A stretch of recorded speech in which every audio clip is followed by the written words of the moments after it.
بسم اللہ الرحمن الرحیم ونحن على ذلك لمن الشاہدین والشاکرین والحمد للہ رب العالمین۔ قد قال اللہ تبارک و تعالی فی القرآن المجید والفرقان الحمید فی شان المؤمنین والمؤمنات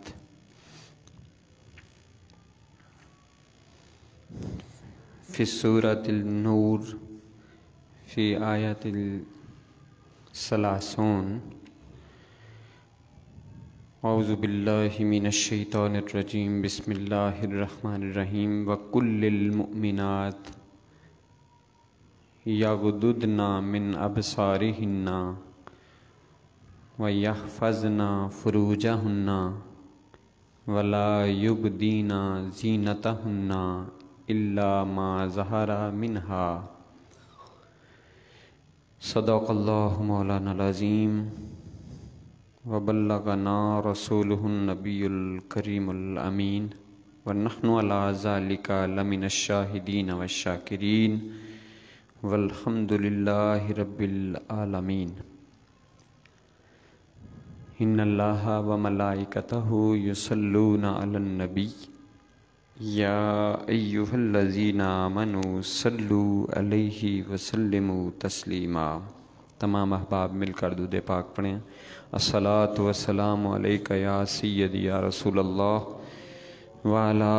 آلک واصحابک یا سیدی یا حبیب اللہ۔ الصلاۃ والسلام علیک یا سید الانبیاء والمرسلین وعلی آلک واصحابک یا رحمۃ للعالمین۔ یا رب صلی وسلم دائما ابدا علی حبیبک خیر الخلق کلہم، هو الحبیب الذی ترجى شفاعته لکل حول من الاحوال مقتحم۔ یا رب بالمصطفیٰ بلغ مقاصدنا واغفر لنا ما مضى یا واسع الکرم۔ یا رب صلی وسلم دائما ابدا علی حبیبک خیر الخلق کلہم۔ اللہ رب العزت کی حمد و ثنا اور اللہ کے پیارے محبوب حضور آقا نامدار مدنی تاجدار حضور سرور کائنات، روح کائنات، جان کائنات اور ایمان کے مرکز و محور نبی آخر الزماں احمد مجتبیٰ محمد مصطفیٰ صلی اللہ علیہ وآلہ وسلم پر درود و سلام کا نذرانہ عرض کرنے کے بعد، محترم سامعین حاضرین، آج کا جو دن ہے وہ بھی تاریخی ہے، اور اس اعتبار سے بھی کہ یہ سال کا اختتام ہے جو عیسوی سال ہے، اور عیسوی سال کا آغاز بھی عنقریب ہونے والا ہے۔ آج کی ہماری گفتگو اسی پس منظر میں اس حوالے سے ہے کہ یہ جو سال نو کی تقریبات ہم مسلمان مناتے ہیں تو وہ کیا منانا چاہیے، اور اگر منانا چاہیے تو کس طرح سے منانا چاہیے، اس حوالے سے ہے تاکہ ہماری جو نوجوان نسل ہے یہ پیغام ان تک بھی پہنچے اور انہیں اللہ اور اس کے رسول صلی اللہ علیہ وآلہ وسلم کے دین متین کی تعلیمات کی روشنی میں معلوم ہو کہ یہ جو ہم اتنا زور شور سے اس کے اندر شریک ہوتے ہیں، یہ تہوار اصل میں کن کا ہے اور ہمارا اس کے ساتھ کہاں تک تعلق ہے۔ آپ سب جانتے ہیں کہ یوں تو حضرت عیسیٰ علیہ الصلوۃ والسلام اللہ کے برگزیدہ نبی اور پیغمبر ہیں، اور اس حیثیت سے ہم تمام انبیاء پر ایمان رکھتے ہیں اور ان کی قدر کرتے ہیں، ان کا احترام کرتے ہیں، اور یہ عظیم ہستیاں ہیں کہ جن پر ایمان لائے بغیر ایک مسلمان نہیں ہو سکتا۔ لیکن جو شریعت ہے جس کے اوپر ہم نے عمل کرنا ہے، اس شریعت کی روشنی میں ہمیں نے دیکھنا ہے کہ ہمارا کون سا عمل درست ہے، کون سا عمل مباح ہے، کون سا عمل جو ہے وہ جائز ہے، یا کون سا عمل ناجائز ہے، حرام ہے۔ اس کی روشنی میں ہم نے پرکھنا ہے۔ تو جہاں تک اس بات کا تعلق ہے، یہ جو 20ویں سال ہے کہ جس کا یہ اختتام ہونے کو ہے، اور عنقریب یہ چند دنوں کے بعد نیا سال شروع ہو جائے گا، تو یہ جو سال ہے یا یہ جو دنوں کی جو گنتی ہے، اس کا اسلام کے ساتھ تعلق نہیں ہے، اس کا عیسائیت کے ساتھ تعلق ہے، اور یہ 20ویں کیلنڈر اسی وجہ سے اس کا نام رکھا گیا ہے۔ جب شریعت مطہرہ آئی، حضور نبی پاک صلی اللہ علیہ وآلہ وسلم جس شریعت کو، جس دین کو لے کر آئے، اور جو آپ صلی اللہ علیہ وسلم نے ایک جماعت تیار کی صحابہ اکرام کی، تو انہیں جو تہوار عطا فرمائے، ایک تو وہ ہمارے لیے حجت ہیں، دلیل ہیں، ان کے اوپر ہم عمل کرتے ہیں اور اپنی بخشش کا ذریعہ بناتے ہیں۔ ان کا تعلق کسی نہ کسی حوالے سے ہماری تاریخ کے ساتھ ہے، حضور نبی پاک صلی اللہ علیہ وسلم کی ذات کے ساتھ ہے، صحابہ اکرام کے ساتھ ہے۔ جب رسول اللہ صلی اللہ علیہ وآلہ وسلم نے مکہ سے مدینہ کی طرف ہجرت فرمائی، تو اس سے ایک نئی تاریخ کا آغاز ہوا۔ چنانچہ سیدنا عمر فاروق رضی اللہ تعالی عنہ نے بطور خاص سالوں کا، اس سے پہلے جو گنتی ہوتی تھی، آپ نے دیکھا ہوگا قرآن پاک کے اندر بھی سورۃ الفیل کا ذکر ہے، اور سورہ البقرہ ہے کہ جو گائے کے واقعے کے ساتھ منسوب ہے۔ ایسے ہی مختلف صورتیں ہیں جو مختلف واقعات کے ساتھ منسلک ہیں۔ اس وقت واقعات کے ساتھ سالوں کی بھی گنتی ہوتی تھی، اور یہی وجہ ہے کہ رسول اللہ صلی اللہ علیہ وسلم کی جب ولادت باسعادت کا ہم چیپٹر پڑھتے ہیں، تاریخ پڑھتے ہیں، تو وہاں ہمیں یہ ملتا ہے، جہاں 20ویں تاریخ کا ذکر ہوتا ہے وہاں پر یہ بھی ہوتا ہے کہ یہ عام الفیل کے کتنے سال بعد حضور صلی اللہ علیہ وسلم کی ولادت ہوئی۔ چنانچہ حضرت عمر فاروق رضی اللہ تعالیٰ عنہ نے مسلمانوں کو جو ہجری کیلنڈر دیا تاریخ اور سالوں کی گنتی کے طور پر، وہ اس کا آغاز ہجرت مدینہ جو نبی پاک صلی اللہ علیہ وسلم نے ہجرت فرمائی اس کے بعد گننا شروع ہوا۔ ہجرت کا پہلا سال، دوسرا سال، تیسرا سال، چوتھا سال، اور اس کے جو مہینے ہیں وہ محرم، صفر، ربیع الاول، ربیع الثانی، جمادی الاول، جمادی الثانی، رجب، شعبان، رمضان وغیرہ وغیرہ، شوال۔ تو یہ جو ہماری اسلامی جتنی بھی عبادات ہیں ان مہینوں کے ساتھ منسلک ہیں، لہذا ہمارا اصل جو ورثہ ہے وہ ہجری کیلنڈر ہے۔ لیکن چونکہ جو قوم ڈومینیٹ کر رہی ہوتی ہے اس کا زیادہ اثرات ہوتے ہیں، چنانچہ ہمارا جو سسٹم ہے وہ یہ عیسوی کیلنڈر کے مطابق مہینے کا اختتام، مہینے کا آغاز، ہمارے ڈپارٹمنٹس کے اندر بھی گورنمنٹ کے جو معاملات ہیں وہ بھی دنیا کے ساتھ انہوں نے چونکہ لین دین کرنا ہوتا ہے، اس وجہ سے ضرورت کے تحت اس کو جاری کر دیا گیا ہے۔ لیکن بدقسمتی یہ ہے کہ ہم نے وہ تہوار کہ جو خالصتاً غیر مسلموں کے تھے، جن کا اسلام کے ساتھ تعلق نہ تھا یا اسلامی نہ تھے، انہیں نہ جانتے ہوئے یا جانتے ہوئے ہم نے اختیار کر لیا، اور آج جس طرح سے غیر مسلم سال نو کی تقریبات مناتے ہیں، ہم بھی اس کے اندر شریک ہو جاتے ہیں۔ اور جس طرح سے وہ اس کے اندر مختلف خرافات کے ساتھ اس کو منسلک کر لیتے ہیں کہ شراب بھی وہاں پر چل رہی ہے، اور ڈفرینٹ قسم کی محافل، جو ناچ گانے کی محفلیں ہیں ان کا انعقاد ہوتا ہے، فائرنگ ہوتی ہے، آتش بازی ہوتی ہے، اور جتنی بھی خرافات ہیں وہ اس کا حصہ ہوتی ہیں۔ بدقسمتی سے ہم بھی وہی دیکھا دیکھی شروع کر لیتے ہیں۔ لہٰذا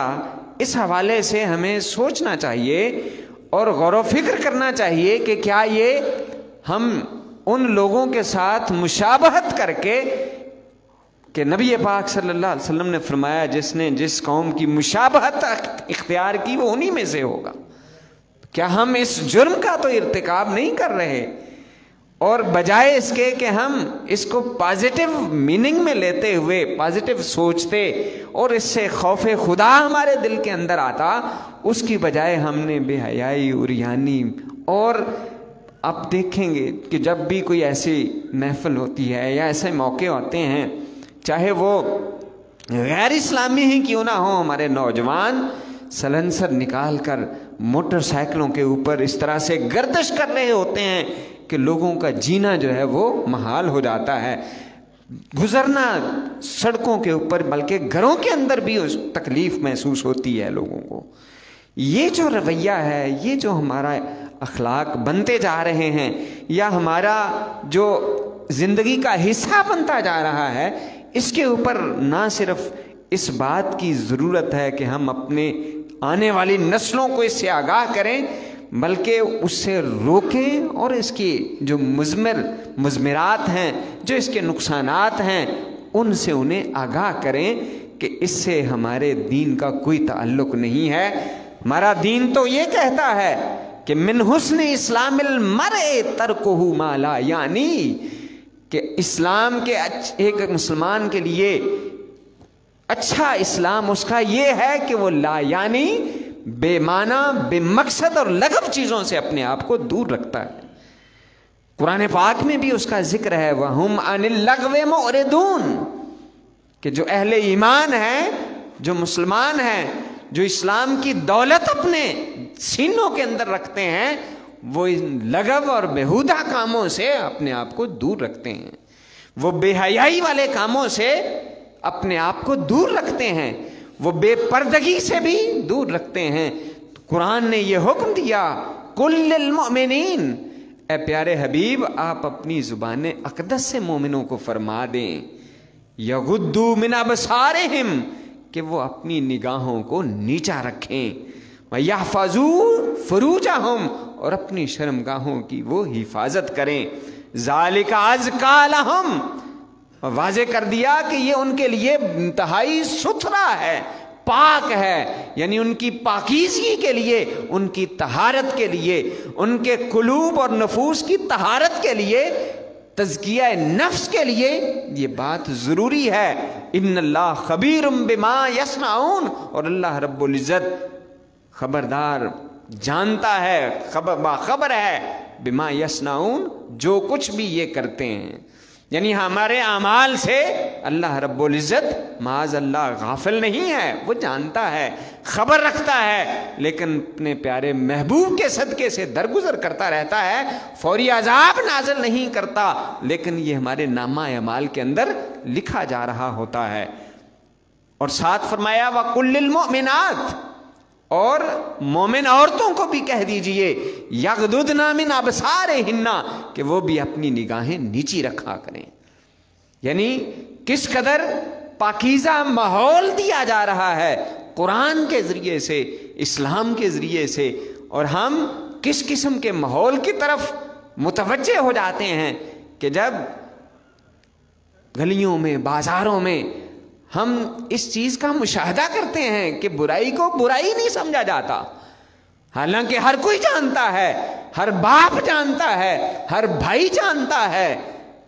کہ بازاروں کے اندر کیا ہوتا ہے، پھر بھی ہم اپنی بہنوں کو، بیٹیوں کو بے پردگی کی اجازت دے دیتے ہیں۔ خاموشی اختیار کرنا بھی اجازت ہے، یا ہم ان کے سامنے کمزوری کا مظاہرہ کرتے ہیں؟ اس حوالے سے ہمیں ان کی اصلاح کرنے کی ضرورت ہے،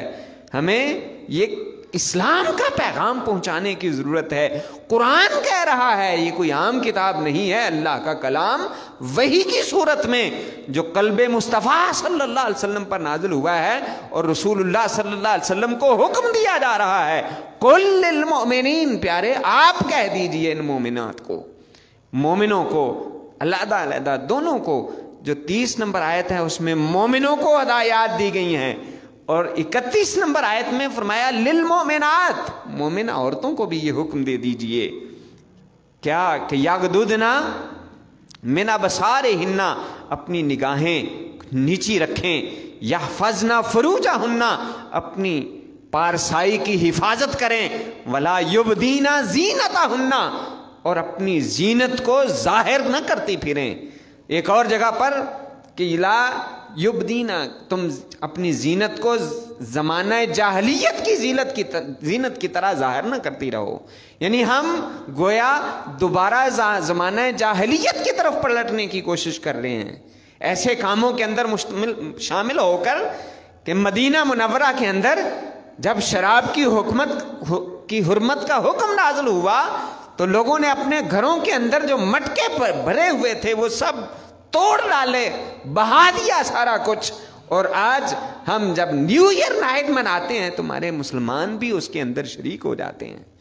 شراب نوشی کی محفلوں کے اندر شامل ہو جاتے ہیں، حالانکہ نبی پاک صلی اللہ علیہ وآلہ وسلم نے تو فرمایا کہ جو شراب پینے والا ہے اس پر بھی لعنت ہے، جو پلانے والا ہے اس پر بھی لعنت ہے، جو بنانے والا ہے اس پر بھی لعنت ہے، جو بیچنے والا ہے اس پر بھی لعنت ہے، وہ اٹھا کر لانے والا ہے اس پر بھی لعنت ہے، جس کے لیے اٹھائی جا رہی ہے اس کے اوپر بھی لعنت ہے۔ آپ صلی اللہ علیہ وسلم نے تو اتنی سخت تاکید فرمائی ہے اور ہم اس کی پرواہ نہیں کرتے۔ شراب و کباب کے محافل اور اس قسم کی حرکات کے اندر ہم پڑ جاتے ہیں۔ یاد رکھیں آج ہم غفلت کے اندر، اور ہم کیا مناتے ہیں کہ ایک نیا سال شروع ہو رہا ہے، کیا کبھی سوچا کہ یہ ہماری عمر کا 1 سال کم ہو رہا ہے؟ ہمیں تو یہ فکر کرنی چاہیے تھی